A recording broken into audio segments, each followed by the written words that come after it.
sahabat, kami dari kelompok 1, saya Angel Niti, saya Sartika Lauli, saya Kristiana, saya Louis Alfredo Mulai, saya Tommy Lorenzo Kanawadi, saya Rio Pratama Manuru. Oke, 3. saya Angel Fatu.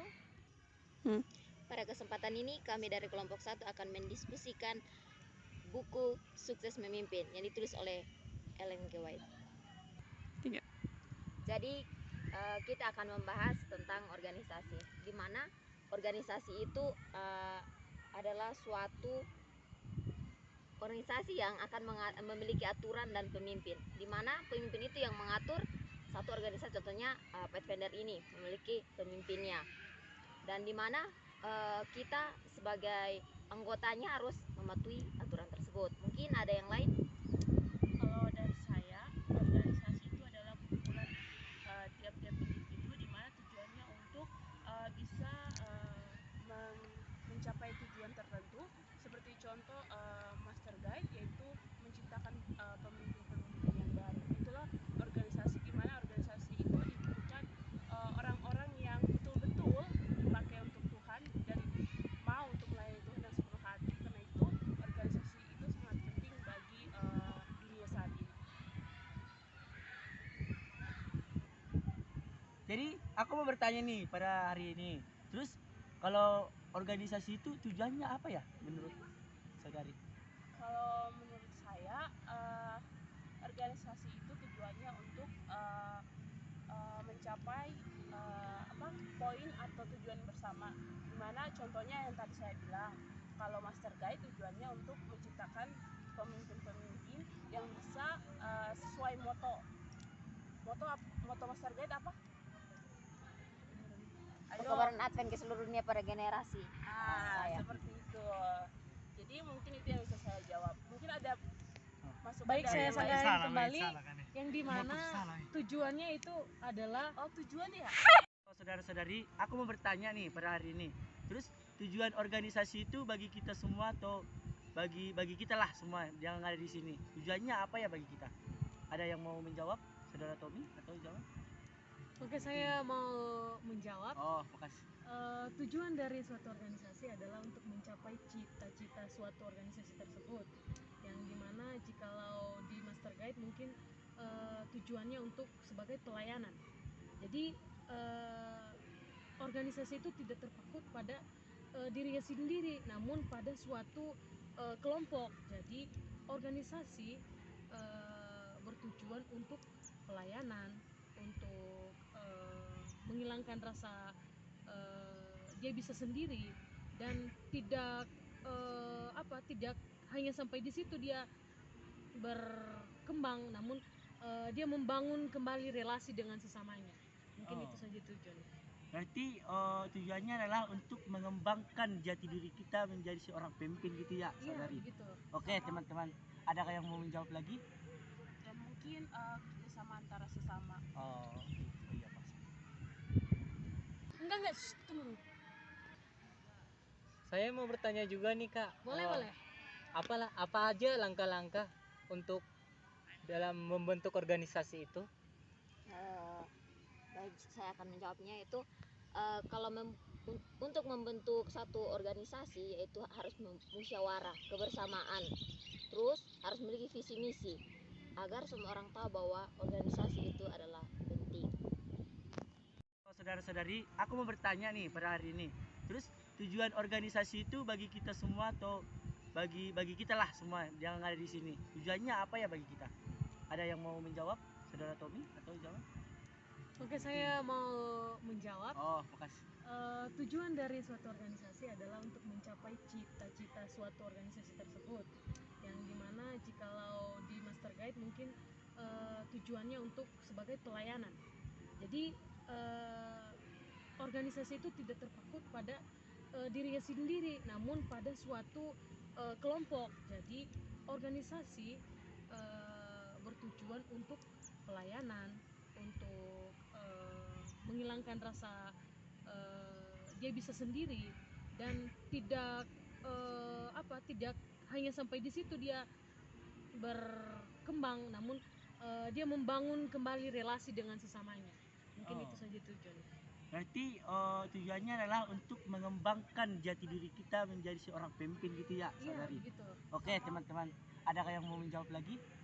Dan mungkin kerjasama antara sesama. Oh, iya Pak. Enggak.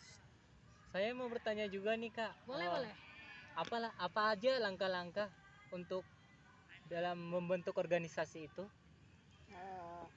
Baik, saya akan menjawabnya itu kalau untuk membentuk satu organisasi yaitu harus musyawarah, kebersamaan, terus harus memiliki visi misi agar semua orang tahu bahwa organisasi itu adalah penting. Dari kesimpulan yang bisa kita ambil itu, pentingnya organisasi itu adalah sebuah wadah bagi kita semua untuk saling bertukar pikiran, untuk bekerja sama, untuk membangun kepribadian kita semua yang berada dalam organisasi itu, untuk saling membantu juga dalam hal apapun agar kita dapat mencapai satu tujuan yang sama. Oke, pada saat ini kita akan membahas tentang manajemen. Manajemen menurut saya adalah proses pengorganisasian, pengaturan, pengolahan, sampai dengan pengendalian agar bisa mencapai tujuan dari satu kegiatan. Apakah ada pendapat dari yang lain?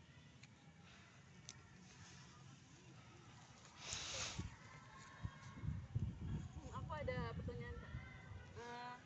Apa sih fungsi manajemen itu dalam kehidupan kita sehari-hari ini? Penting banget ya manajemen itu. Kalau menurut saya sangat penting karena manajemen itu kan pengelola, yaitu secara pribadi ya kalau manajemen untuk dalam kehidupan saya mengatur waktu dengan benar dan waktunya tidak terbang-terbang begitu saja. Mungkin itu dari saya. Saya mau menjawab fungsi manajemen, yaitu di mana kita dapat membagi waktu kita untuk bekerja, untuk kuliah, untuk beribadah, untuk bersama pasangan. Itu adalah suatu fungsi dari manajemen. Bisa Jadi, membagi waktu untuk semuanya. Betul. Jadi bukan berarti kita harus betul-betul di pekerjaan kita, bukan betul-betul di pasangan kita, namun kita harus juga membagi tersebut.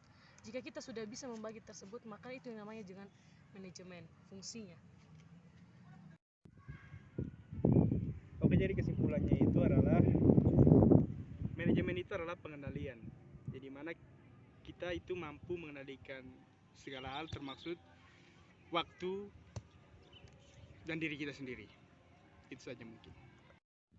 Oke, saatnya kita akan tiba pada topik kepemimpinan kekristenan.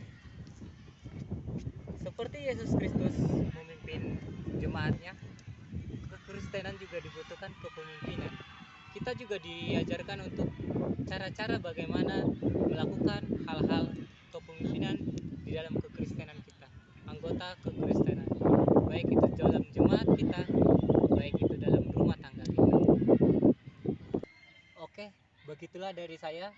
Jika ada saudara-saudari yang mau bertanya atau mau menambahkan, boleh. Satu.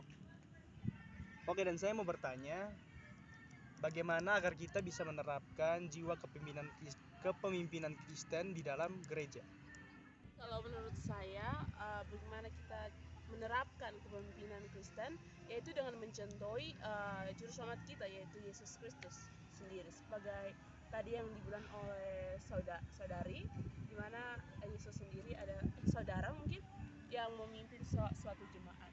Jadi kita bisa menjadikan Yesus sebagai contoh dalam kehidupan kita dalam memimpin suatu, dimulai saja dari hal kecil seperti menjaga adik-adik kita atau menjaga rumah kita. Intinya mulai dari hal kecil dan dari dalam diri kita sendiri.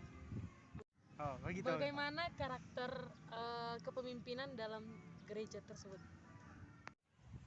Jadi karakter-karakter dalam kepemimpinan Kristen yaitu kerendahan hati, kebijaksanaan, simpati, dan kesetiaan. Kesetiaan kepada jemaat dan terutama kepada Tuhan. Mungkin itu dari saya. Jadi kesimpulan yang bisa kita dapatkan dalam kepemimpinan kekristenan ini, Tunggu dulu kesempatan dong. Baik, Jadi dari bacaan yang saya baca atau diskusikan tadi dari Sukses Memimpin, bahwa hal yang perlu kita lakukan sebelum memimpin sesuatu adalah memimpin diri kita sendiri. Dimana kita harus mengetahui diri kita sebelum atau memimpin diri kita sendiri sebelum memimpin orang lain. Karena itu kita butuhnya karakter Kristus dalam diri kita. Perempuan lah, Pak. Laki-laki dulu. Ayo, suara. Jadi kesimpulan yang saya dapat dalam buku Sukses Memimpin yaitu kita sebagai pemimpin kita harus memimpin diri kita terlebih dahulu. Dan ketika kita berorganisasi, janganlah kita hanya ingin menang sendiri. Jangan iri hati, namun mari kita menumbuhkan buah-buah roh dalam organisasi tersebut. Demikian dari saya. Jadi kesimpulan yang bisa saya dapatkan dari diskusi kita dalam buku Sukses Memimpin ini adalah bagaimana kita diajarkan untuk memimpin di dalam kehidupan kita, baik itu di rumah tangga, baik itu di dalam jemaat, baik itu dalam organisasi apapun yang kita ikuti. Kita diajarkan untuk bagaimana cara-caranya, hal-hal apa saja yang diperlukan dan yang perlu dijauhkan, seperti tadi yang kita pelajari ada kebaikan dan simpati, dan yang perlu dijauhkan juga ada salah satunya sifat kediktatoran atau tidak memaksakan kehendak kita pada bawahan kita dalam organisasi tersebut. Terima kasih. Seling-seling. Jadi kesimpulan yang saya dapati dari buku Sukses Memimpin adalah kita harus memimpin diri kita sendiri. Yang terutama adalah kita harus mengendalikan diri kita.